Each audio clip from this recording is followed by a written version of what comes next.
Oil வந்து நல்லா கொதிச்சிட்ருக்கு. ஆயிலில் இருக்கிற லீவ்ஸ் எல்லாம் வந்து பார்த்திங்கன்னா எப்படி கலர் சேஞ்ச் ஆகிருக்குன்னு பாருங்கள்.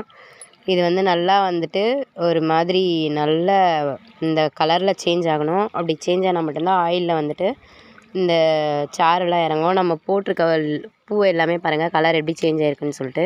இது எல்லாமே வந்துட்டு நம்ம பன்னீர் ரோஸு. இது எல்லாமே பாருங்கள் எப்படி வந்து கலர் சேஞ்ச் ஆகிருக்குன்னு சொல்லிட்டு. இது எல்லாமே வந்துட்டு நான் என்னென்ன இன்க்ரீடியன்ட் உங்களுக்கு நான் வந்து யூஸ் பண்ணுறேன் அப்படின்றதுக்காக தான் இந்த வீடியோ. கிட்டத்தட்ட வந்து 113 இன்க்ரீடியன்ட் வந்து நான் யூஸ் பண்ணிகிட்ருக்கேன்.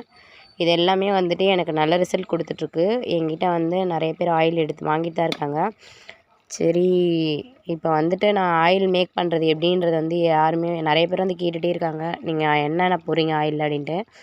அதாவது வந்து சீக்ரெட் இன்க்ரீடியண்ட்டும் நிறைய இருக்குது. அதெல்லாம் வந்து சொல்ல தேவை கிடையாது. இருந்தாலும் வந்துட்டு நிறைய பேர் வந்து ஆயிலில் என்ன போடுறீங்க அப்படின்னு கேட்டதுனால வந்துட்டு நான் வந்துட்டு என்னென்னலாம் வந்து அதாவது வந்து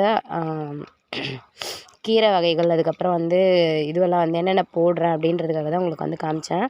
அது மட்டும் இல்லை, இது போடுறதுனால வந்து ஆயிலோட கலர் எப்படி இருக்குன்னு பாருங்கள். நல்லா வந்துட்டு பார்த்திங்கன்னா ஆயில் வந்துட்டு ஒரு மாதிரி நல்லா வந்து டார்க் க்ரீனிஷாக உங்களுக்கு நல்லா தெரியும்னு நினைக்கிறேன். அதுவும் இல்லாமல் வந்துட்டு இதில் வந்துட்டு இன்னும் இது அரோமாஸ்லாம் யூஸ் பண்ணதுனால வந்துட்டு இப்போ ஒரு மாதிரி பிளாக்காக தான் இருக்கும் ஆயில் வந்து இப்படி தான் இருக்கும். இதை வந்துட்டு 3 நாள் வந்துட்டு நம்ம வந்துட்டு நல்லா வந்து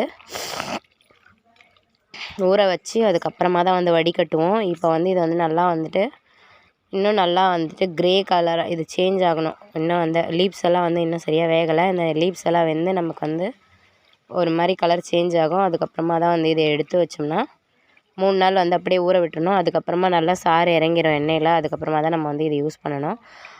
ஆயில் வந்து ஆல்ரெடி வந்து நான் மேக் பண்ணி வச்சுருக்கேன். அந்த ஆயிலோட கலரை வந்து நான் உங்களுக்கு எப்படி இருக்குன்னு காமிக்கிறேன். இது இப்போ வந்து உங்களுக்கு வீடியோ போடணுன்றதுக்காக தான் வந்து இப்போ இந்த ஆயிலை வந்து நான் மேக் பண்ணியிருக்கேன். இது வந்து இப்போ எப்படி இருக்குன்னு பாருங்கள். இன்னும் கொஞ்சம் நேரம், ஏன்னா வந்துட்டு அந்த நுரை வந்து ஃபுல்லாக வந்து நல்லா வந்து இதுவாகணும். அது மட்டும் இல்லை, லீவ்ஸோட கலர்ஸ் எல்லாமே வந்து சேஞ்ச் ஆகணும். ஃபுல்லாக டோட்டலாக எல்லா லீவ்ஸோட கலர்ஸும் சேஞ்ச் ஆனதான் வந்துட்டு இதை வந்து நம்ம எடுத்து வைக்கணும். இன்னும் கொஞ்சம் க்ரீனிஷாக தான் இருக்குது. அது எல்லாமே சேஞ்ச் ஆகும். எல்லாமே வந்து ஆயிலில் வந்து அந்த இதுவெல்லாம் இறங்கும்.